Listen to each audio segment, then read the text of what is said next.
So here we are. It's the beginning of May in 2025. And all the conversations, obviously, that you're going to have with international institutional investors at this point, you're going to start talking about tariffs and the trade war and concerns about where this is going. But if you're able to last through that conversation very quickly after comes an old conversation we've been having for a few years now. And that is the housing crisis. And it's not just in the United States, it's around the developed world. Housing is becoming unaffordable, where housing is in a severe shortage. In the United States, figures seem to suggest 3.9 to 4 million units short, and it's only getting worse.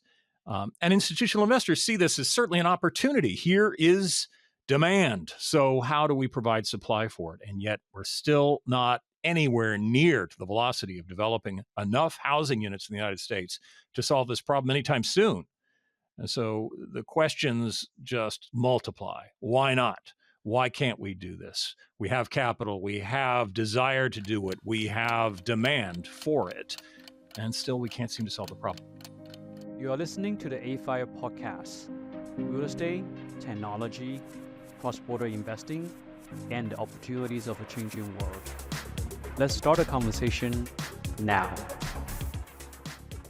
I'm really glad that for this podcast, I'm able to sit down with someone who might understand this better than anyone else in terms of why we are at this point in the housing crisis and how might it be related not just to the housing crisis, but to the energy crisis that is emerging across the United States. And I'm referring, of course, to the CEO of Up for Growth, Mike Kingsella, who was good enough to speak at the AFIRE Winter Conference in February in Washington, D.C., and is also publishing an article for the upcoming Power issue of Summit Journal in June of this year. Mike Kingsella. So thank you, Mike, for joining me on the AFIRE podcast. Gunnar, thanks for having me. So I guess to start with, we all know there's a crisis. It seems like every newspaper article seems to refer to this. It seems every time someone's trying to pay the rent or pay the mortgage, it's getting more and more painful. The median housing cost in markets like in California or in New York or Chicago and Washington, D.C., the median house prices are well over $1 million, which certainly is out of reach for most people to be able to buy, and rents keep going up as well. So obviously this must be the fault of rapacious developers and evil landlords, right? Of course. Or maybe it's something else. So, Mike, help give a picture here. What is standing in our way? Why can't we do this? Well, Gunnar, again, thanks for having me. We're standing in our own way, is the truth. There's been a lot of talk recently, outside of the headlines on tariffs and immigration policy and all the rest, the rise of the abundance movement. Right? At least the public awareness of the abundance movement with what the eponymous book written by Derek Thompson and Ezra Klein, The Atlantic, Mark Dunkelman, a fellow at the Watson Institute up at Brown University, recently published a book, Why Nothing Works. By the way, you can see Mark speak on May 28 at our housing summit in Phoenix, Arizona. But, in all seriousness, there is an increasing awareness that the housing shortage, the affordability crisis even beyond housing, right? You mentioned energy. It's a consequence of, for decades now, placing process over outcomes. We have designed many systems. Take, for instance, the low-income housing tax credit program, where it takes a small army of attorneys and accountants just to put a deal together. So in that context, it's no wonder that this nation, and in fact, much of the developed world, is systematically underproducing everything from housing to energy projects, and thus driving up costs in the face of increased demand. It's amazing to me. It's almost like we forgot Econ 101. Right. What we've been doing is restricting supply in terms of housing consistently across the board, and not just government, but a lot of different forces have been coming together to restrict supply. And as a result, a lot of people have talked about the last 20, 30 years as a miraculous time where we did not have inflation, say post, the late 1980s until very recently with COVID. But I've long been arguing that inflation has been humming along. It's just not in food necessarily. It's in housing. That we have seen the inflation of housing prices pretty consistently over the last 30 years, to the point now that it really is unaffordable. And why? Because there wasn't enough supply to meet the demand. I mean, classic. That's how prices go up when that happens. So, I mean, how do we unrestrict it then? If we've done this so much. And by the way, both books I think I'd recommend anyone to read. I just finished Abundance. Fantastic. And it does get us out of it's the problem of the left or it's the problem of the right. I think we're both complicit in making this hard. How do we kind of thread through this and how do we fix it? Yeah, well, first of all, there are no quick fixes, right? Right. And I think that in the face of really a fever pitch calls for policymakers doing something about affordability, something about housing, right? That's the instinct Right. for a policymaker. And that in many ways is the cause for the existence of Up for Growth as an organization that brings together investors and developers and practitioners, as well as policymakers and advocates to forge a better path, right? To craft the necessary policy interventions to break down the choke points that have led to this systematic underproduction of homes.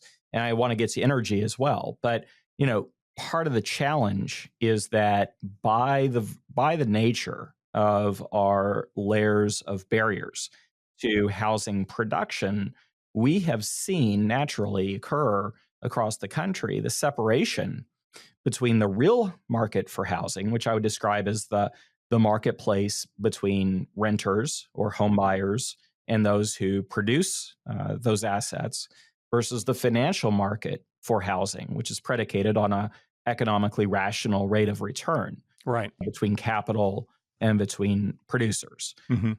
And so, that separation, right, you can visualize this as in the 1970s and 80s, when Trammell Crow was originally cranking away at producing 3-story woody walk-ups or garden-style apartments, they were meeting the need at 70%, 80% of area median income. So if you were a teacher, you were a nurse or firefighter, and you wanted to live proximate to your hospital or the school district within which you worked, you could quite easily find a suitable apartment or even a suitable starter home.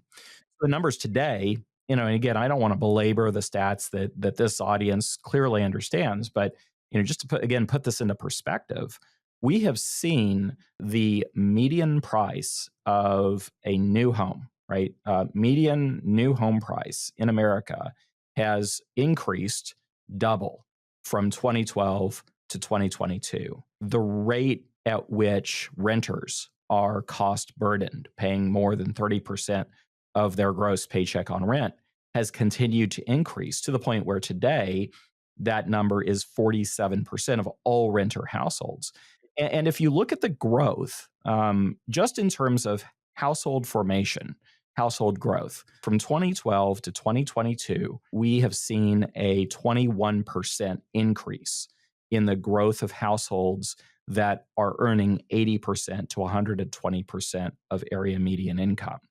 And if you narrow down on renters, right? Renters in the market, the growth of renter households at, again, 80 to 120% AMI, that's increased 44%. So what's happening in the market is that folks who back in the 1970s, back in the 1980s, and perhaps the 90s would have gotten into home ownership, they're unable to. And so they're renting. And that carries lots of implications across the country in terms of wealth building, in terms of economic productivity. And so again, bringing it back to your question here, we've got to systematically unpack the barriers that have created the shortage and all of the adverse housing and economic outcomes that go along with it. I think it's interesting you're talking about market rate housing. And a lot of times when people talk about the affordability problem, the first thing they go to is, well, let's just create more tax credits. Creating more affordable housing. Section 42 tax credits have been a somewhat successful program. However, at the same time, it seems like a drop in the bucket in terms of providing more affordable housing for more people. And that's because it is. Well, I mean, what happens if we just increase that? We just subsidize the heck out of it. What would happen then? First of all, I would say that would be a very challenging exercise. Yeah. We have a gap of, let's call it, as you said, roughly 4 million missing homes in this nation. Let's say the average construction, all-in development delivery cost in urban America approaches something near $1 million, right? 800,000, 700,000, depending on market. I just don't think we have enough subsidy in existence. I don't think we have enough political will to marshal the subsidy. And by the way, we've tried public housing in this country, and with mixed results. I would say, in my observations of moving to work agencies and public housing authorities that are doing really good work today, they're leveraging private sector strategies and models to get new production done. So, I think what's missing here, and increasingly, if you look at our production cycles, right, from the 80s to the 90s to the aughts to the 2010s, in every cycle, we've seen increased demand for housing, and at least on a nominal basis, fewer units getting built.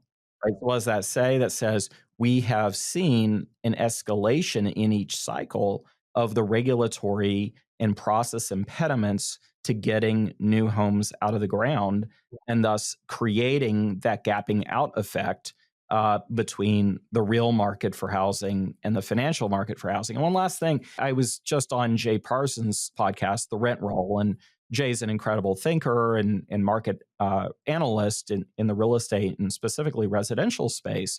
But, Jay sometimes talks about filtering in the sense that, Austin built a lot of units. Right. And now rents are going down. And see, filtering works. But the fact is, Gunnar, from a economic perspective, that's not filtering. That's a supply side elasticity shock to the market. Right. To get real filtering, and I would argue we saw real filtering in the 70s and 80s, where we had sustained production of market rate units over time.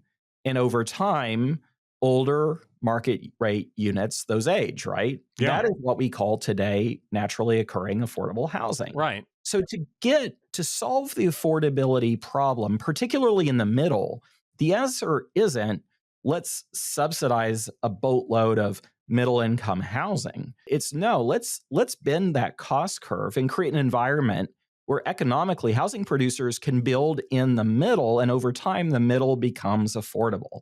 And for folks at 60% AMI and below, that's where the targeted subsidy, the subsidy we do have available, has the opportunity to make the greatest impact for families and individuals across the country. I would think so.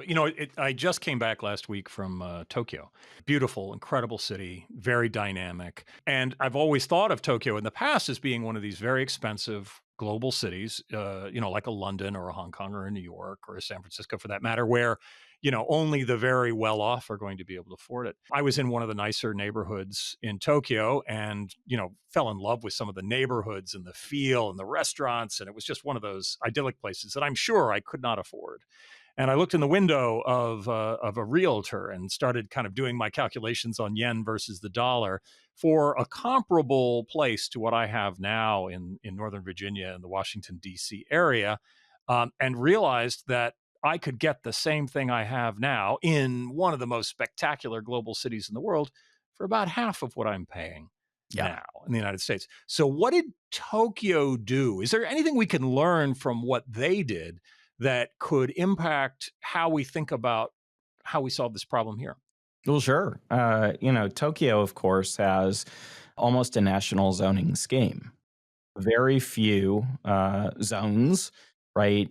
Contrast that with our friends over at Ivory Development in Utah, who describe a system, even in Salt Lake City, which is broadly considered one of the more development-friendly markets in the country, north of 20, 30 zone districts just within the residential code. Mm.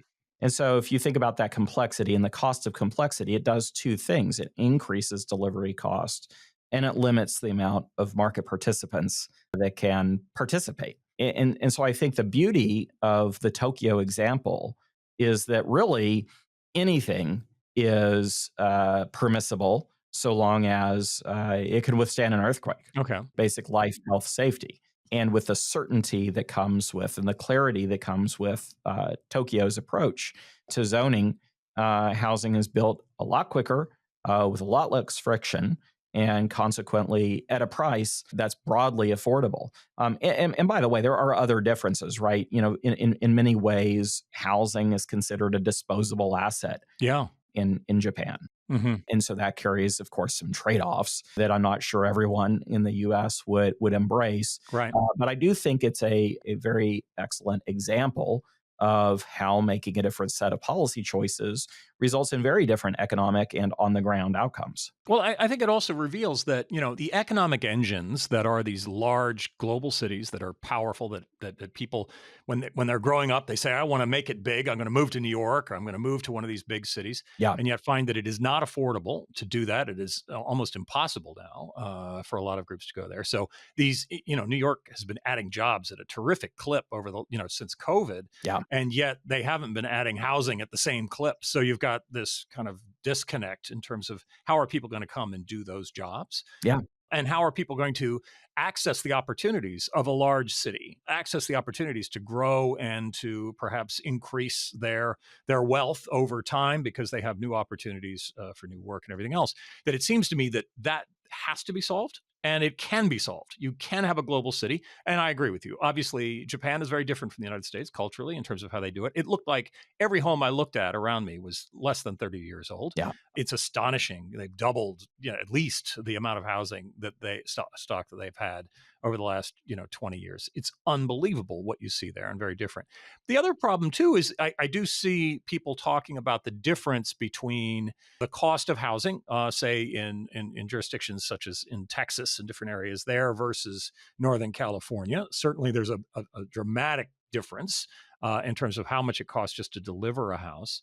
I wonder, is there something that we can learn from that model? What do you think is driving that? Is it just regulation? I wonder too, is it closer to, the land itself doesn't have the same intrinsic value as, prime space in downtown San Francisco or in Midtown Manhattan? What is it that's driving that differences in cost? I'd like to, maybe even zoom out further on this point, Gunnar. I've been thinking a lot about this issue, and there's a thinker named Joe Courtwright. He's a market researcher, publishes a blog called City Observatory. And I had the opportunity actually in Portland, Oregon, where he's based, to work with him. It's a long story, inclusionary housing. Happy to dig into that further later.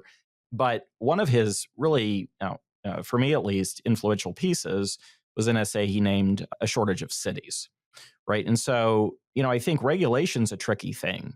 At Up for Growth, we're certainly not anti-regulation across the board. We're against dumb regulation. We're against, zoning laws that, won't allow a church to develop affordable housing because of off-street parking requirements, even when transit is next door. Right. There's really dumb regulations out there that prevent good stuff from happening. But, as I've sort of dug further into this issue and begun to look at, as you have, cross-border comparisons. For example, looking at the UK, where, by the way, England's housing shortage is actually much more severe even than America's, Right. in terms of the severity percentages. And, one of the things that in both the US and the UK that has happened since, let's say, the late 1970s is the dismantling of regulation to foster healthy markets and competition, right? So Right. to take, for example, airline industry deregulation, and I think most Americans think, oh yeah, airline deregulation is great. It's, lowered the cost of a ticket. It's created a lot more competition. And it's sort of like, have you flown on United Airlines recently? Have you noticed sort of how the seats have been compressing? And by the way, it costs now a whole lot more than it did in 1979 to fly from St. Louis to Washington, D.C. Sure, it's cheap to go coast to coast, and this is, flyover country after all. Right. But, what we've seen big picture, I believe, from a real estate perspective, is really a necking down of the cities of opportunity, right? We've seen a necking down, a shrinking of the what we might call most productive job centers or labor markets. And this is true in the UK, it's true in the United States for sure, right? Yeah. Look at Baltimore, look at St. Louis, look at Pittsburgh, though Pittsburgh has truly been resurging.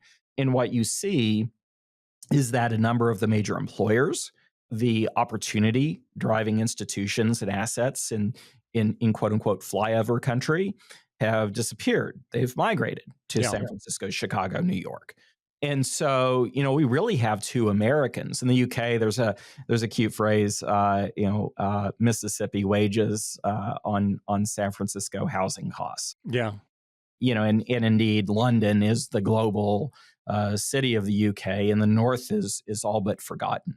And so I would argue, bringing it back to your question on land cost, that we not only have a shortage of zone capacity, particularly near jobs and in existing high opportunity neighborhoods, but a big part of this is it comes down to a physical problem, right? Do we have enough places where people want to go? So it's an interesting twist on the economic development connection that we've often talked about in the context of solving the shortage, which is if you're going to attract more employers, you need to have adequate and affordable homes to that desired workforce. But really, the flip side of this is we've really contracted the places where Americans need to be in order to achieve full potential, contribute optimally to the economy.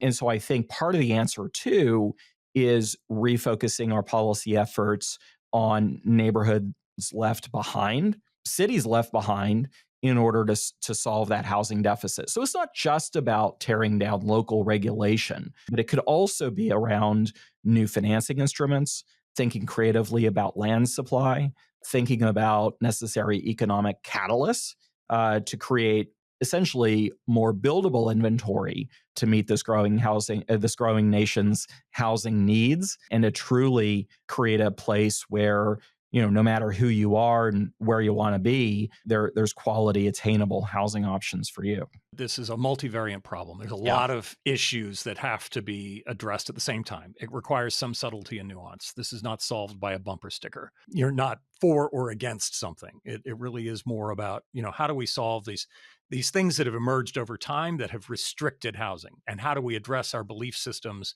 that continue to support that restriction? Right. And what is it that we're actually afraid of? I mean, well, and by the way, like the single family home that we all think about as the idyllic, it's the American dream, that was invented by Levitt and Sons. Right. Post-war, that, 100 years ago, our grandparents or great grandparents were, building houses themselves, for their communities. So, what we think is permanent is but just a blip in our collective history. Absolutely. And I think it's interesting that the idea of the American dream getting hijacked to a certain extent, and there's been some real positive that's come out of that, certainly. But I think it's important for us to broaden our thinking. And by us, I mean all of us. I don't just mean the people that are engaged in this industry. I mean regular people have to look at this in a slightly different way and understand what is it that you're trying to accomplish? What is it that's going to make your life, productive, happy, safe?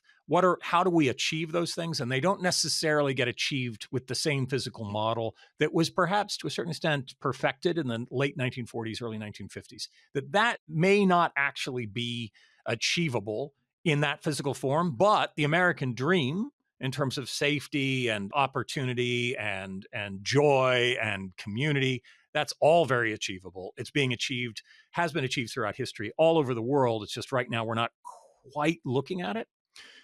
But, it's striking to me. I went to an energy conference a couple of months ago, and there were any number of people that, are trying to develop alternative energy, people that are dealing with, more traditional forms of energy, trying to fix the grid so that we can increase capacity, which seems to be everyone's talking about, a significant increase in capacity that we need to create in terms of both generating and delivering energy for all the different uses, not the least of which is data centers, AI, but also the fact that we're converting a lot of things to electricity. That's right. And, from cars to our stoves to, our heating and cooling of houses, that we need a lot more electricity than we have currently in the system. And yet we cannot build it. And part of what happens at a real estate conference is you have a lot of people standing up and talking about all the problems, all the things that are standing in their way, all the stupid rules, all the stupid zoning that maybe made sense in 1930, but doesn't make sense now because the technology has changed, because we've learned more, because there are different things that are happening. What was striking to me is that every energy person said exactly the same thing that a real estate person says. Yeah. That, oh, we can develop this. We can do this. It'll be cleaner. It'll be better. It'll be cheaper. It'll be all these things that everyone wants. We can hit whatever climate goals. If that's what's important to you, we can have more certainty so that we don't have blackouts if we do A, B, and C, but we can't do it because of this regulatory restriction that was created 75 to 100 years ago that no longer applies. That's right.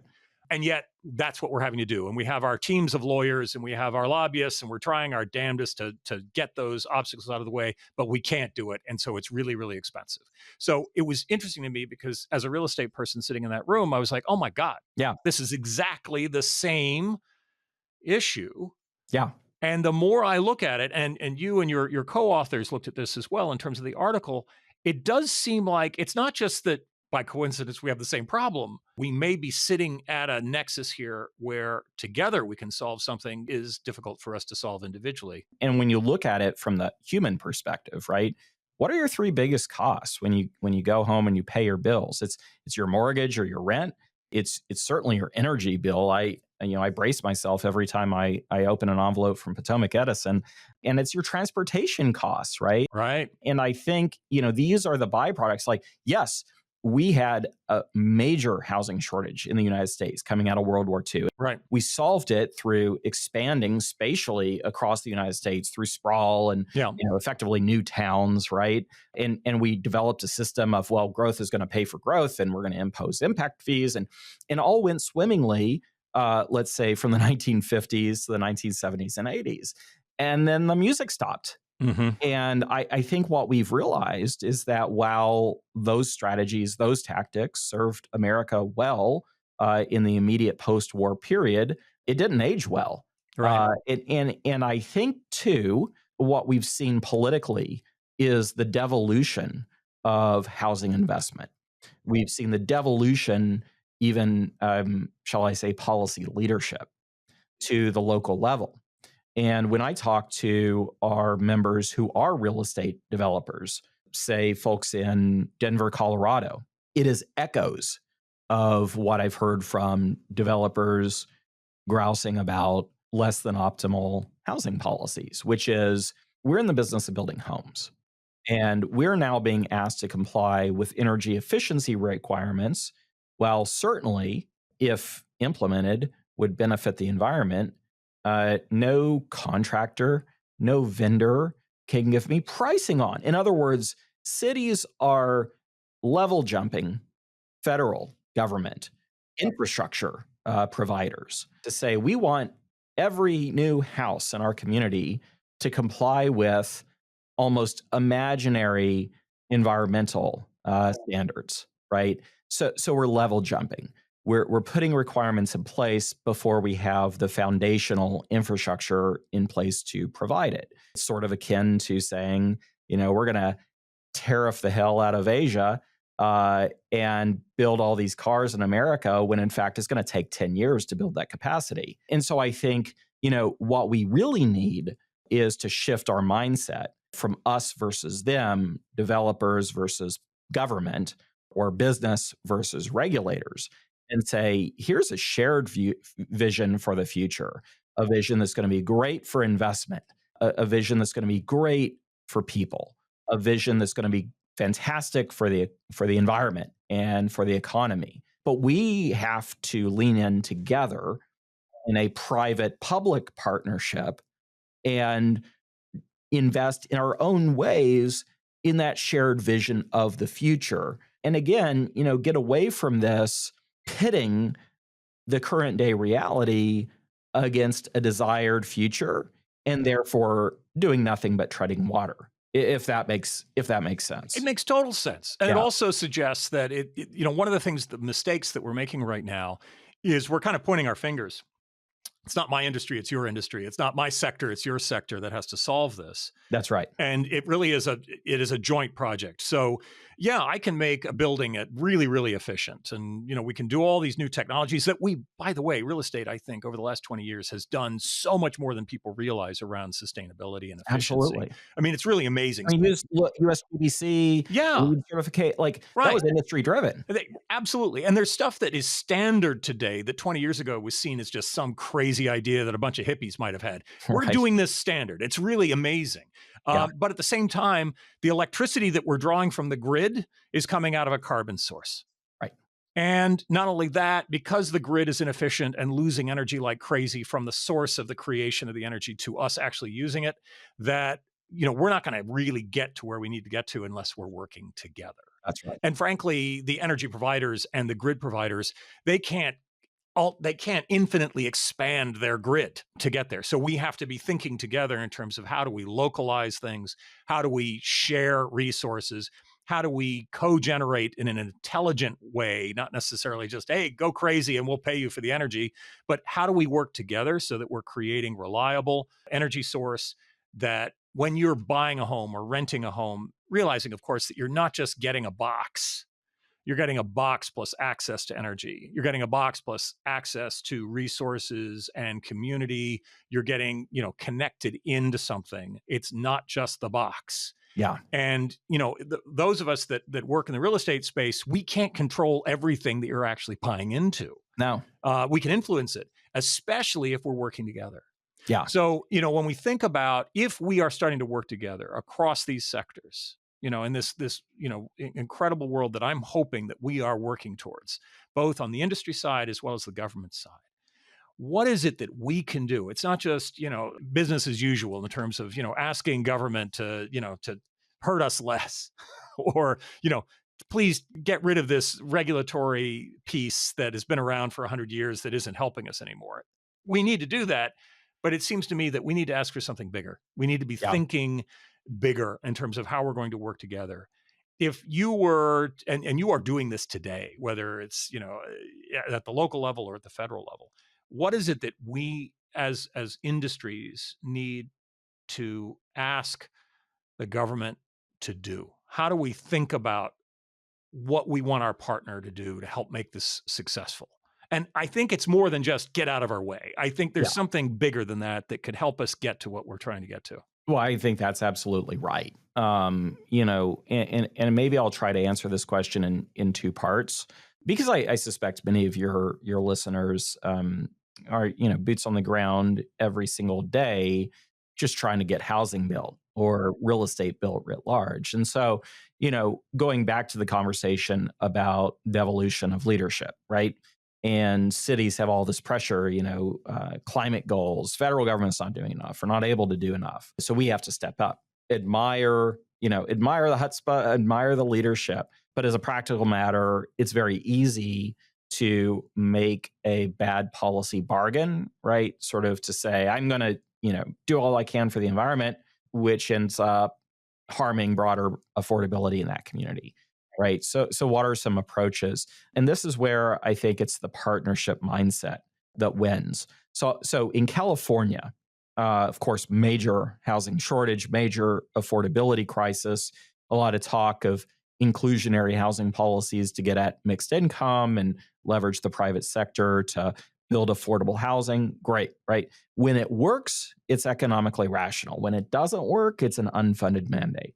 And so what was really interesting to me earlier this week was sitting down with a builder of accessory dwelling units, except that builder of accessory dwelling units is essentially building apartment buildings. Think of ADUs as Lego blocks, right? Built up to 3 stories on a 1.5 acre site. That's a podium, right? Or at least slab on grade. But under the California law is a project taking advantage of the ADU bonus law, which says you get, as of right, ministerial permission, 0 discretion from the community if you build ADUs and you set aside some as affordable. you get an alternative path, right? Developers in California, CEQA is literally a 4-letter word as well as figuratively a 4-letter word, right?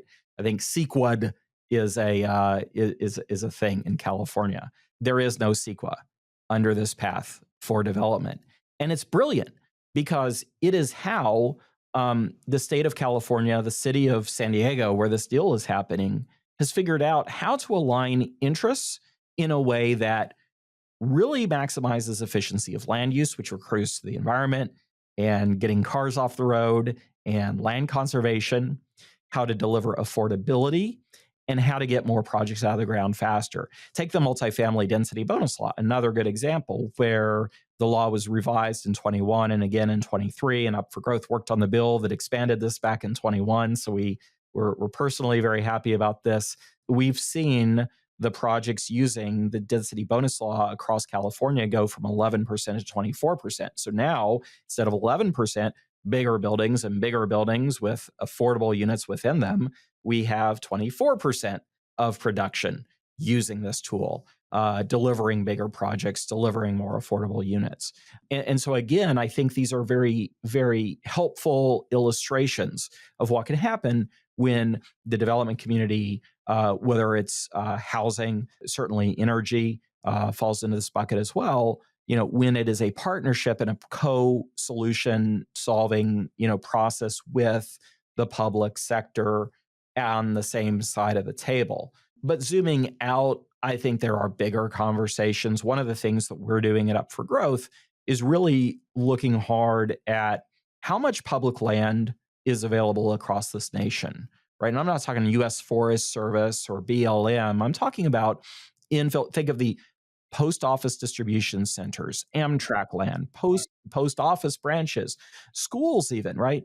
Millions and millions of acres across this country that are located within a half-mile walk shed of transit and jobs. That's from the Lincoln Institute of Land Policy. So it's a massive investable opportunity if we can figure out, okay, maybe we're a little bit more like the Dutch. Maybe local and state governments enter into programmatic partnerships with firms with the ability to build at scale. Right. We need another Levittown scale solution. Our housing shortage today is as bad as it was coming out of World War II. Yep. And I think that this discussion around public lands, public finance, other better policy choices to bend that cost curve, that can ultimately accrue to a bold solution to solve America's housing shortage. Absolutely. But again, we have to stay in the present too, because we can't wait for the bold solution to come to fruition. We need to keep churning away and incrementally improving our situation as well. Absolutely. And I think the point is well taken in terms of just the amount of land that is sitting inside our existing cities right now, that is not being appropriately used.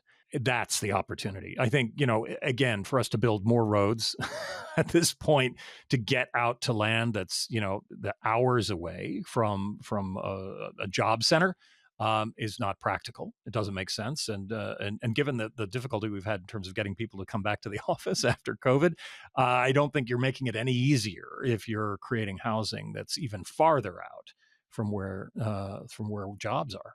Yeah. And, how do we look at that practically? And how do we understand that actually density, we have the technology to make density quite pleasant. Yes. And I think there's a fear of density because we have this image of kind of a 19th century Dickensian density issue that isn't really here now. Right. We're cleaner. We can build better. We have modern sewage systems. It's very different from what it was 100 years ago. And yet we still have this image of density as being frightening, dirty, smelly, unsafe. That is not necessarily the case. I would maybe push back on that a little bit, Gunnar, and maybe from the perspective of an aging millennial. I was born in 81, right? So I have no memory of the unpleasantness of New York City, right? When was it President Ford drop dead. Had to drop dead. Yeah. And that's true of my generation. And that's true of Gen Z. And, and I would say, we've had all this talk of 10, 20 years ago, right? The average first time home buyer age was 29. Now it's 38. We've seen a dramatic escalation in the cost of a new small home. In fact, there's not many small homes being built for home ownership. And I would argue, there are two things going on here around that, right? There's delayed family formation. There's generational preferences. There's also, of course, the economic pressures and just the reality of saving for and buying your first home, particularly post 2007, 2008. And here's the other thing I would argue that hasn't really been discussed is that, young families today love the urban walkable environment. If you look at the rent differential in a walkable urban neighborhood, and Chris Lineberger does great work on this. I know he's been recently working with Colliers on some post-pandemic research.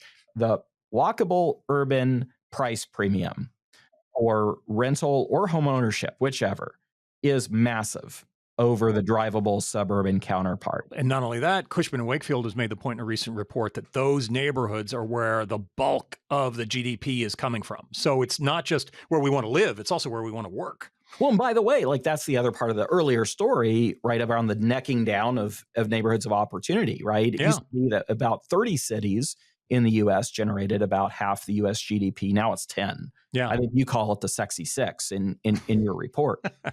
And so, again, abundance, how do we create more cities of opportunity? But that's a long-term solution. I think there's a lot we can do in the short run. Take, for example, the case of Dallas just recently, I believe a few days ago. In fact, the city council adopted the International Residential Code for multifamily buildings up to 8 units, whereas anything over 1 unit was previously subject to the IBC, which carries a lot more cost in terms of adhering to it in production.